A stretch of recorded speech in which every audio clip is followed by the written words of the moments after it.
The electrifying moment, it comes from Steph Curry, but it's not one of his 8 threes. It's one of his 10 assists. It's a no-look dump-off pass. He already puts his hand up because he knows it's Andrew Wiggins is going to finish that one for him. Watch this. Watch, he puts his hand up as soon as he passes the ball. KYP, know your personnel. One of the best finishers on the team is Wiggins. He said, put him in there, paint.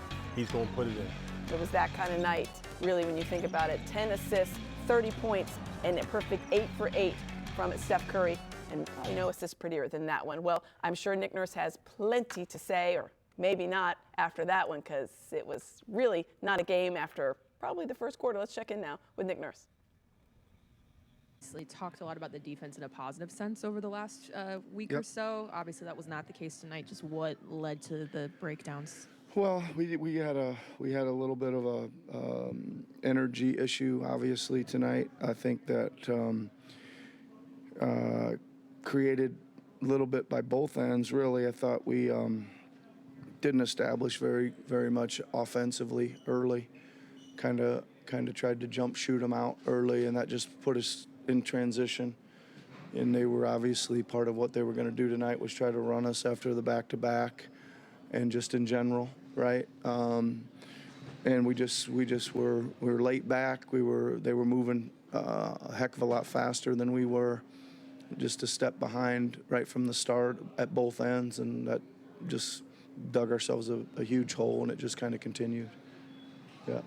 Was there for you guys a hangover from last night in terms of how you lost the game last night? Yeah, I mean, maybe. I think you got to get over those quick. I don't know if that was part of it, or just you know, a lot of our key guys played big minutes last night and then don't get anything to show for it really.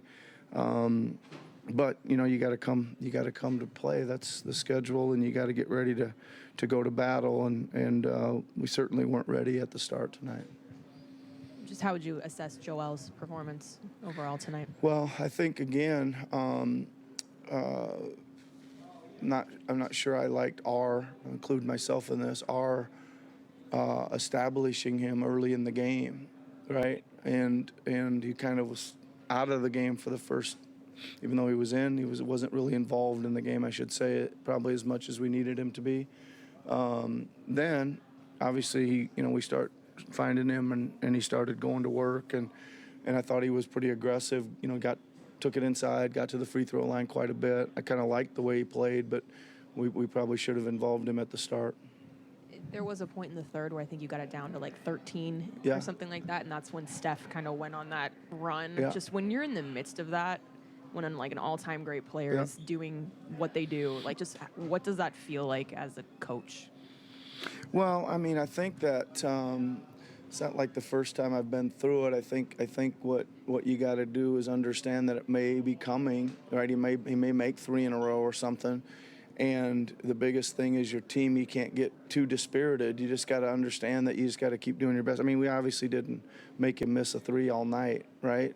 But a lot of that was just, most of those we just lost him in transition and things, and we couldn't get matched up, or we got weird matchups, and then we just didn't do a good enough job on him.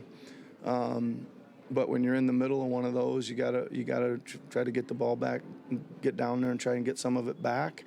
And then just keep fighting. I mean, he's gonna make them. He's probably the greatest shooter ever to play. So can't be too surprised if he makes a few in a row, or he banks one in, or whatever he ends up doing. Is there a little bit more of an onus for you guys to?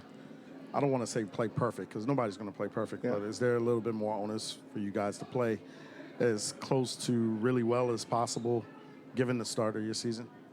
Well, I mean, I think that. Again, I think you go look at maybe the last 15 or 16 games, and there's been, maybe 14 of the 16 we've played pretty well. We really, executed, give ourselves a chance. We didn't win them all, but we gave ourselves a chance to. Did win a lot of them. Probably going to get 1 or 2 of these sprinkled in a 20-game span, right? So I think we've got our 2 sprinkled in now.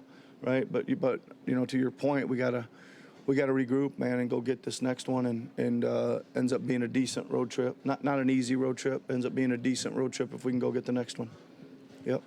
Coach, I mean, getting back to Curry, is it also one of those nights too where it looked like he was he was just he was kind of in his zone tonight because there were a couple times he made some shots where even I think he seemed surprised by the by the result. He had a couple of those, I think, but geez, he certainly made a lot of spectacular shots. I think the one he banked in obviously probably surprises anybody, and then he pulled one from about 40 feet. I think it might have been his last one, but it was one of the last ones, and he made that one too. So, yeah, I mean, listen, you let him shoot it in any way. He's got a chance of making it go in. He can make them guarded. He can make them from anywhere on the court, and he can make them in a variety of ways. Yes, Steph Curry can make it. As soon as he walks into the building, he's in range. We all know that. I'm going to go to two things he said. Listen, we weren't ready, and he included himself at the start. He said we just didn't have enough going on. And then he said we need one. You probably get one or two of these sprinkled in, meaning these blowout, disappointing games. We've had our two. Let's hope so, because you can't have any more than this. They need to go and finish this road trip at least in getting the win in Brooklyn. But we're going to talk about Joel Embiid. But overall, when you hear a coach say we weren't ready for the start and he includes himself, I mean, that's good, but it's not. It's good to admit it, but it's not good to admit it. Do you know what I mean? I agree with you. I know exactly what you're saying, Amy. You know, it's unfortunate that the 76ers, the head coach Nick Nurse had to say that, like we weren't ready, which means he don't necessarily like how we came out and played, we meaning the Sixers, but also maybe he think he could have did some things differently in the scout and when adjustments was made. But, you know, the players play the game. Yeah. So I appreciate Nick Nurse taking some of that blame, but the players play the game. And this is a butt whipping. Now, with that being said, the greatest shooter to ever lace it up had an incredible, perfect game from three.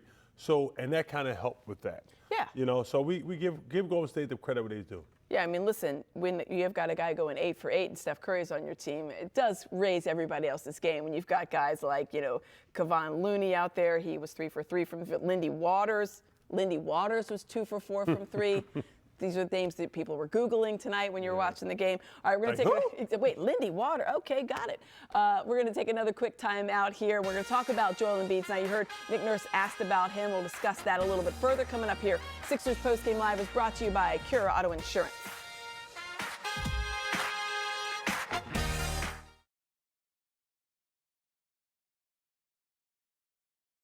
And it comes courtesy of Joel Embiid. Listen, he'd gotten dunked on earlier, and he was going to say, no, this is not Takahashi against the Alpha Betas in this tricycle scene. I am still the Alpha Beta in this one, and that is Joel Embiid. And that is your Revenge of the Nerds reference for your evening. That's your viewing pleasure. Joel Embiid still got it. We know that. It was a tough game, but overall, you know, a bounce-back game-ish. Here's a guy that you're looking for to get a little bit of rhythm in, and you saw a little bit glimpses of that in a blowout loss. Absolutely, Amy. I've seen Joel playing hard. You know, unfortunately, it didn't result in a win, but I truly love what I'm seeing from Joel. Energy. He seems like he's rounding into form, and I like the fact that he's doing that at a comfortable pace. Yeah, I mean, obviously, you know, he didn't play as much later in this game because it was a 34-point loss.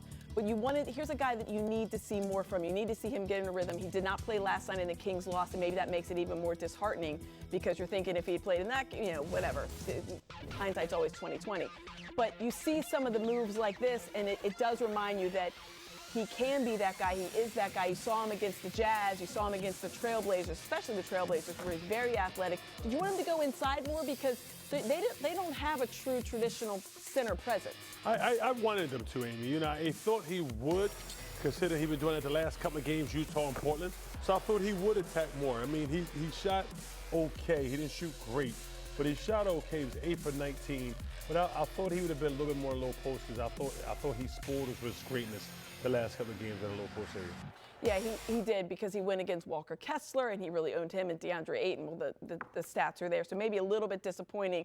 You know, he does finish with 28 points. He did have a good shooting night overall, but you maybe wanted to see just a little bit more from him. But that's true for everybody. And I want to go back to something Nick Nurse said. He was asked specifically about Joel Embiid. He said, we got to do a better job, including himself, of getting him more involved from the jump because maybe you set the tone in a different way. And I thought that was a really interesting point. I thought that was an interesting point, but to me, can I say something maybe on that note? For me, Joel's going to find a way to be involved. Like, yeah. I think we need to worry about getting Paul George going early. Because I think Joel, the way he plays, everybody knows in that game in the half court, say, hey, here you go, big fella. Here you go, big fella. I'm just going to stay here. You let me know it's my turn. I think it's never going to be a way where anybody differs from that. In transition, I think it's important that those guys play a little bit more free, get up and down. Paul George, Maxey, Oubre. Martin, Yabusele. That suits them. But in that half-court set, we all know is going to Joel. So I would like to see Coach Nick Nurse. I would like to see him go to Paul George to get Paul George rolling earlier. Yeah, because, these guys all really struggled. Yes, there was 19 points from Paul George, 28 from Joel Embiid, but you mentioned Tyrese Maxey. Here's a game he played last night, 40-plus minutes. He's running up and down the court because he was matched up against the other fast guard out there, the two fastest guys probably in the NBA. So we're going to talk a little bit more about Tyrese Maxey. Maybe there was a little bit of fatigue. He's still got young legs, but listen, 42 minutes is still 42 minutes. And it was a different style, so we'll examine that a little bit closer coming up here. Stick with us. Sixers Post Game Live is proudly brought to you by Cure Auto Insurance. We're coming right back.